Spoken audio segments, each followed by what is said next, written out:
But there's also something good about the way I always still feel like an outsider anyway.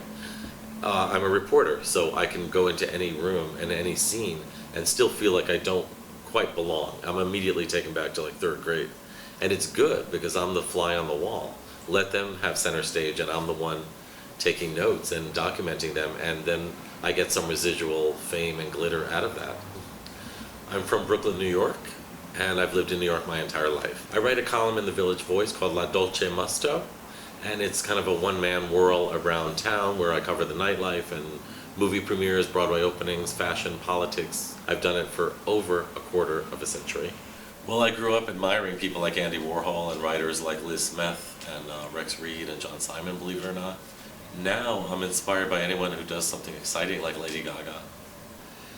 I'm an only child, which is very rare for an Italian-American family, so I would go to movies by myself, whatever bad movies crash landed at the local theater, and I would come home and write little reviews for myself on index cards, and that became my form of expression. I was never part of the groups in school. I was always the outsider because I was too shy. I didn't have the looks that would get you immediate gratification. But I had to develop something, which was great. I had to work at it, work at getting accepted. So by the time I started writing articles for the school paper and appearing in the school plays, I noticed that I did get the attention that I craved. People started coming around to me. So I actually learned a valuable lesson, that it's through your accomplishments that you can get attention if you weren't born a supermodel or with an incredible personality. In the 70s, the first club I went to was Studio 54. It was the ultimate disco. So I'd be dragged in with my friends, and you just find yourself in a room where the celebrities were not protected. They were mixed in with the crowd. Once you were inside, it was all equal. I mean, they were just enjoying the moment, and it was pure hedonism. I was so naive, I didn't even know about the drugs going on in the basement, the sex going on in the balcony. And this vest I like. It's very sort of Aladdin or something, but very tasteful. The Mona Lisa tie a friend got me at a museum gift shop. I think maybe it was the Metropolitan Museum. You always have to exit through the gift shop, and you might as well get something on your way out. This is something that was made for me in the 80s, and it's kind of a fake fur Flintstones-y thing with the troll doll accessories. I don't know, it's kind of shaggy and fun. It's not itchy.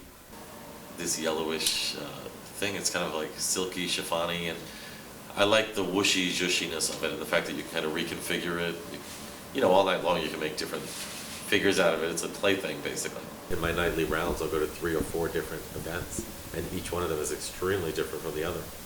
So I'll have to wear something for Lincoln Center and then something else for a nightclub. I pack this kind of shoulder messenger bag with me at all times, and I could stuff a little vest like this in there really easily. And so I become like Clark Kent turning into Superman and back every night. It's sort of everything Andy Warhol predicted, but I think he had his tongue in cheek when he said everyone will be famous for 15 minutes. Literally everyone is famous now for 15 minutes. Everyone has a talk show or a reality show.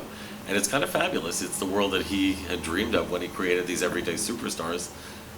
Or took everyday like drag queens and oddballs and made them superstars just because he said they're superstars.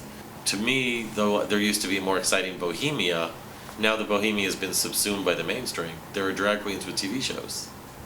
There are, there's gay everywhere you look. So it's everywhere. It's in the air, and it's the world that I dreamed of and fought for.